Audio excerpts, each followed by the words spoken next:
ಈ ತಪ್ಪುಗಳನ್ನು ಮಾಡಿದರೆ ಮನೆಯಲ್ಲಿ ದರಿದ್ರತನ ಹೆಚ್ಚಾಗುತ್ತದೆ. ಮದುವೆಯಾದ ಮೇಲೆ ವ್ಯಕ್ತಿಯ ಭವಿಷ್ಯವು ಹಾಗೂ ಅದೃಷ್ಟವು ಅವನ ಹೆಂಡತಿ ಮೇಲೆ ನಿಂತಿರುತ್ತದೆ. ಯಾಕೆಂದರೆ ಹೆಂಡತಿ ಮಾಡುವ ಕೆಲವು ತಪ್ಪುಗಳಿಂದ ಕೆಳಮಟ್ಟಕ್ಕೆ ಹೋಗಬಹುದು ಅಥವಾ ಹೆಂಡತಿ ಮಾಡುವ ಒಳ್ಳೆಯ ಕಾರ್ಯಗಳಿಂದ ಆತನಿಗೆ ಅದೃಷ್ಟವು ಪ್ರಾಪ್ತಿಯಾಗಬಹುದು.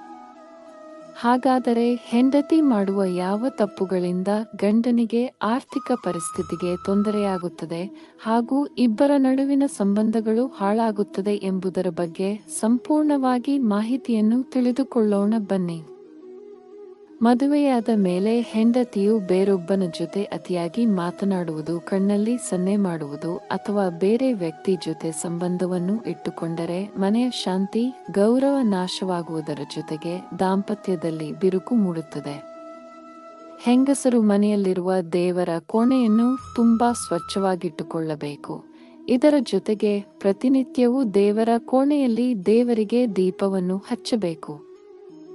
ಅದೇ ರೀತಿ ಪ್ರತಿನಿತ್ಯ ತಡವಾಗಿ ಏಳುವುದು ಮತ್ತು ಪ್ರತಿನಿತ್ಯ ಸ್ನಾನ ಮಾಡದೇ ಇರುವುದು ನಿಮ್ಮ ಮನೆಯಲ್ಲಿರುವ ದಾರಿದ್ರ್ಯವನ್ನು ಮತ್ತಷ್ಟು ಹೆಚ್ಚಿಸುತ್ತದೆ ಎಂದು ನಮ್ಮ ಹಿರಿಯರು ನಂಬಿಕೊಂಡು ಬಂದಿದ್ದಾರೆ.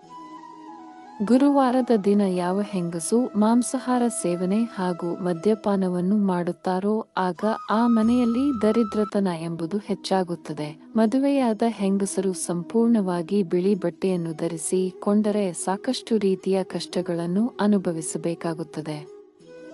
ಬಿಳಿ ಬಣ್ಣವು ಇವರ ಜೀವನದಲ್ಲಿ ಬೇರೆ ಬಣ್ಣಗಳಿಗೆ ಅವಕಾಶವಿಲ್ಲ ಎಂಬುದನ್ನು ತಿಳಿಸುತ್ತದೆ. ಮದುವೆಯಾದ ಹೆಂಗಸರು ಕಾಲಿಗೆ ಧರಿಸುವ ಕಾಲ್ಗೆಜ್ಜೆ ಚಿನ್ನದಲ್ಲಿ ಮಾಡಿಸಿಕೊಂಡು ಹಾಕಿಕೊಂಡರೆ ಮನೆಯಲ್ಲಿ ದರಿದ್ರತನ ಬರುತ್ತದೆ. ಈ ರೀತಿ ಮಾಡಿದರೆ ಕುಬೇರ ದೇವನಿಗೆ ಅವಮಾನ ಮಾಡಿದಂತಾಗುತ್ತದೆ. ಇದರಿಂದ ಮನೆಯಲ್ಲಿ ಬಡತನ ಬರುವ ಸಾಧ್ಯತೆ ಹೆಚ್ಚು. ಮದುವೆಯಾದ ಹೆಂಗಸರು ಯಾವುದೇ ಕಾರಣಕ್ಕೂ ಕುಂಕುಮವನ್ನು ಇಟ್ಟುಕೊಳ್ಳದೆ ಯಾವುದೇ ಕಾರಣಕ್ಕೂ ಮನೆಯಿಂದ ಹೊರಗೆ ಹೋಗಬಾರದು. ಹಾಗೆಯೂ ಮನೆಯಲ್ಲಿ ಸಹ ಬರೀ ಹಣೆಯಲ್ಲಿ ಇರಬಾರದು. ತಲೆಯ ಕೂದಲನ್ನು ಬಿಟ್ಟಿಕೊಂಡು ಅಡುಗೆ ಮನೆಗೆ ಪ್ರವೇಶಿಸಬಾರದು ಹಾಗೂ ಅಡುಗೆಯನ್ನು ತಯಾರು ಮಾಡಬಾರದು. ಇದರಿಂದ ನಕಾರಾತ್ಮಕ ಶಕ್ತಿಗಳು ಹೆಚ್ಚಾಗುತ್ತದೆ. ನೀವು ಮಾಡುವಂತಹ ಅಡುಗೆಯನ್ನು ಸೇವಿಸುವ ವ್ಯಕ್ತಿಗಳಿಗೆ ಯಶಸ್ಸು ಸಿಗುವುದಿಲ್ಲ. ಆದ ಕಾರಣ ತಲೆಯ ಕೂದಲನ್ನು ಬಿಚ್ಚಿಕೊಂಡು ಯಾವುದೇ ಕಾರಣಕ್ಕೂ ಅಡುಗೆ ಮನೆಗೆ ಹೋಗಬಾರದು. ಈ ಒಂದು ನಿಯಮವನ್ನು ಮನೆಯಲ್ಲಿ ಪ್ರತಿಯೊಬ್ಬ ಹೆಂಗಸರು ಪಾಲಿಸಬೇಕು. ಜೀವನದಲ್ಲಿ ಎಷ್ಟೇ ಕಷ್ಟಗಳು ಇದ್ದರೂ, ಎಷ್ಟೇ ನೋವು ಮನಸ್ಸಲ್ಲಿ ಇದ್ದರೂ ಕೂಡ ಮನೆಯ ಹೆಣ್ಣು ಮಕ್ಕಳು ಅಡುಗೆ ಮನೆಯಲ್ಲಿ ಕುಳಿತುಕೊಂಡು ಕಣ್ಣೀರು ಹಾಕಬಾರದು.